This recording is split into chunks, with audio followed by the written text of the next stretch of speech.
কিছুক্ষণ আগেও আপনাদের বললো ওই যে অনেক সময় মিডিয়া বলতেছেন যে হাবিবুল আউয়াল ওই যে আগে চিফ ইলেকশন কমিশনার অ্যারেস্ট হয়েছে, ইনফ্যাক্ট এখন পর্যন্ত অ্যারেস্ট হয়নি।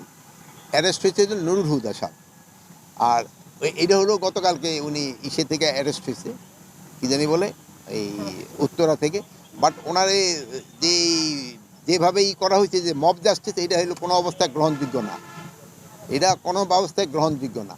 আর এটার সাথে ওনার যে ওই বিভিন্ন ওনার সাথে যে একটা খারাপ দেখছেন ই ঠিক পাঠায় দিছে, এরও কোনো অবস্থায় গ্রহণযোগ্য না।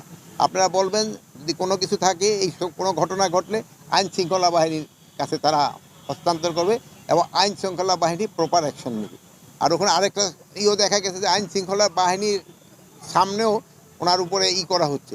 এটার জন্য আমরা একটা তদন্ত করে দেখব, এটার সাথে যদি কোনো আইন শৃঙ্খলা বাহিনী জড়িত থাকে তাদের বিরুদ্ধে আমরা আইনানুগ ব্যবস্থা নেব। এটা তো আপনারাই বলতে পারেন কি কি ব্যবস্থা নিচ্ছি, আপনারা বলেন। হ্যাঁ, এই জন্য আমরা একটা কৃষি সুরক্ষা আইন করতে যাচ্ছি, কৃষি জমি সুরক্ষা আইন, কৃষি জমি যেন দখল না হয়।